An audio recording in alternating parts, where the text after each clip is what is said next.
Hey, what's going on YouTube? Alabama Reloader here. So coming to you today from the reloading bench, reloading room out here in the building. But today's video, short and sweet, unlike most of my other videos, but we're covering 6.5 PRC update, so velocity update. If you'll recall, a bunch of stuff laying everywhere. If you will recall, we are loading, or the project that we're working with, oh, by the way, these are buffalo chicken sliders my wife made. Phenomenal. Really good stuff. Gotta take me a slug of some Diet Dr. Pepper.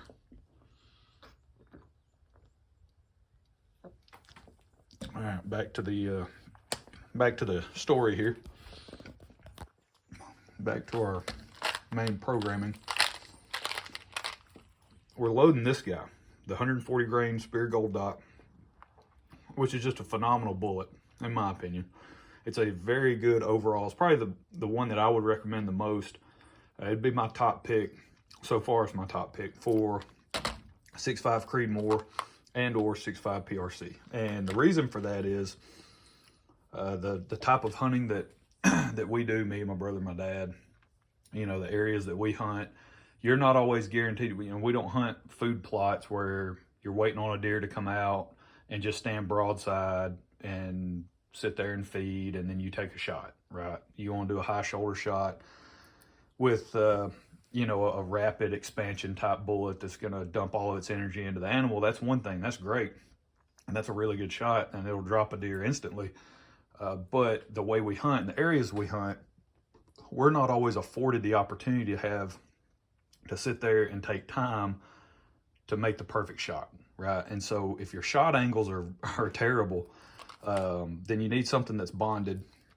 In my opinion, something like a bonded bullet, maybe a solid copper, you know, something that'll actually, you know, penetrate through the animal at a really hard shot angle. So that's really my go-to kind of baseline recommendation for 6.5 and other calibers as well, if they make those in. It's a really good bullet. But we're loading, and this is with the Ruger M77 Hawkeye Long Range Hunter, really nice rifle. But we're using Vihtavuori N565. I've got an 8-pound jug of that, so we're going to use that during this project. One, if you recall, I went out and I started low, and in the previous video, I explained why I started where I did, right? Based on some of the other information that I had with a 140 grain bullet, because there's no load data for this bullet and this powder combination. There's just not. So had to kind of make it up and wanted to play it safe. Well, you can tell we were just ultra conservative. Probably we were too conservative. I mean, you see our velocity numbers, how anemic they were. I mean, this is, yeah, pretty bad stuff. And so we had ended at 54 grains last time. So we didn't even make it up to 2,700 feet per second. So I talked in the last video, I wanted to push it even further. And instead of jumping in half grains, I was going to bump it down to 0.3 grain jumps. And then that from 54.3, that would get me up to 57 when I loaded up 10 rounds. So you can see our velocity numbers are actually starting, you know, obviously starting to improve with the higher charge weights. A little more respectable, definitely not where they should be, in my opinion. When you look at some of the Hornady load data, I mean, like this for the 135, I know it's a 5 grain difference on the bullet, but I mean, they're showing, you know, 3,000 feet per second essentially, with a 57.4 grain charge. We weren't too far off of that. So I'm hoping we can push a little bit further, and get some more velocity out of this. This is just not exactly what I wanted in the 6.5 PRC, the project that I'm working on, that, you know, 2,800, 2,850. I was hoping to get over 2,900, possibly 2,950 consistently. That's kind of up in that range. Otherwise, why wouldn't you just get a 6.5 Creedmoor and load it a little bit hot, right? That's really find a proper powder to actually achieve some really good velocity, and you can just achieve these numbers with a 6.5 Creedmoor without really much effort. So the whole point in going with a 6.5 PRC is to gain that velocity edge over the Creedmoor. So we're going to keep pushing. There were 0 pressure signs on the brass, no issues, no sticky bolt, no nothing.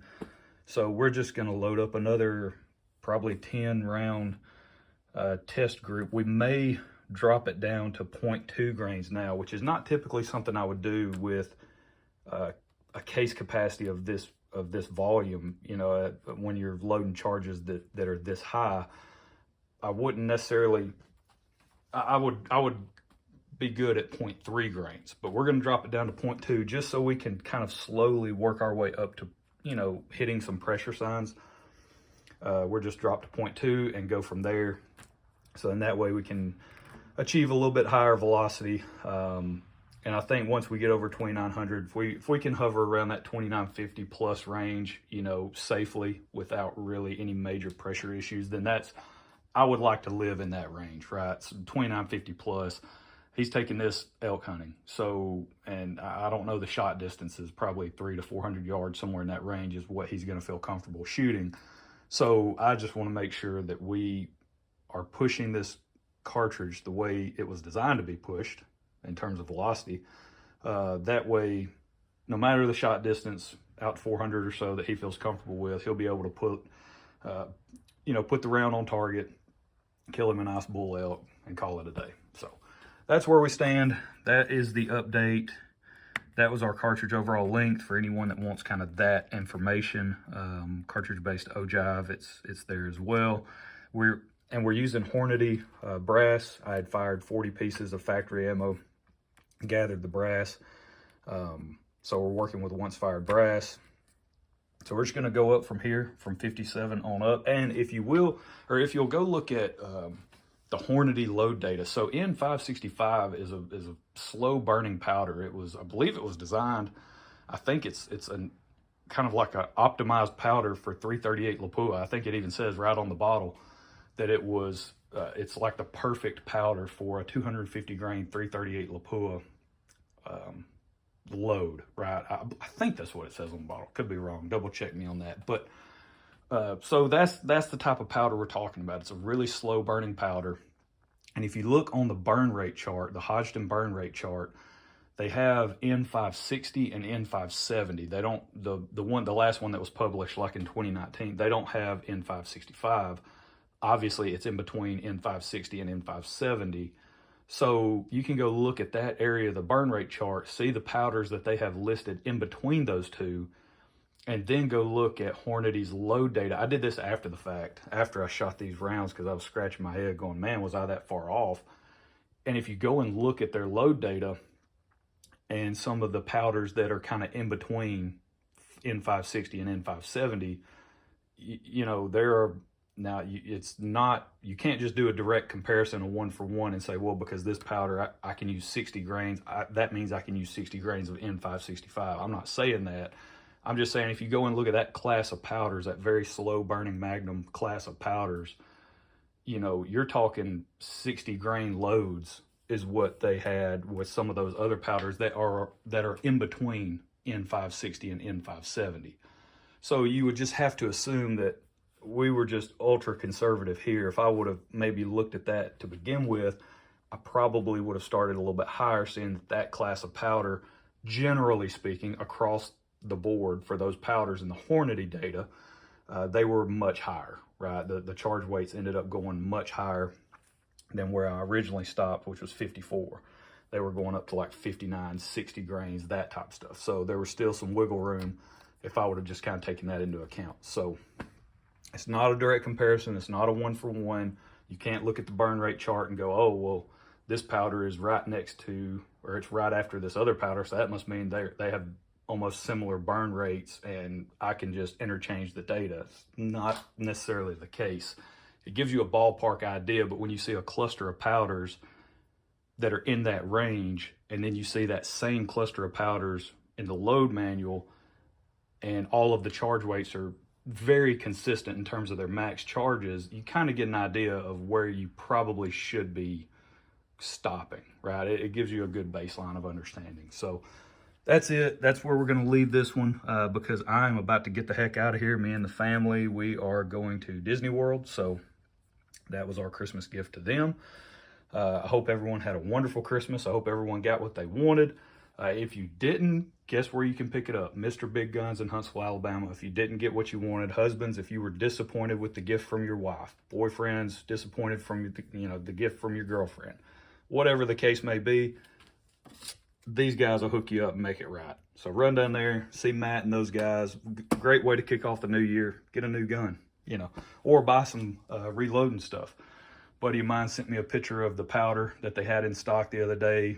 They're slowly improving their powder selection. And powder's sitting on the shelves. That's the good thing, is that in my opinion, we're turning the corner pretty well as far as powder availability. It's starting to show up more and more online, in the shelf, or in stores, sitting on shelves for longer periods of time than it was previously.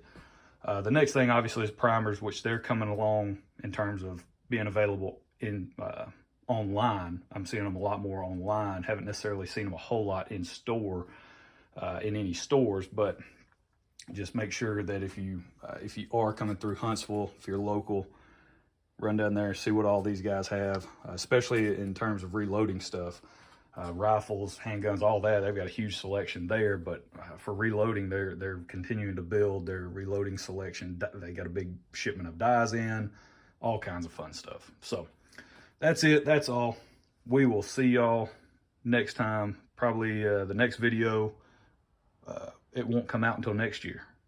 That's a lame dad joke, because next year is like in a week. So, but I'm going to be off running around with family, chasing them down in Disney. We're going to go have a great time. So I hope everybody had a wonderful Christmas. Praise God for the country that we live in.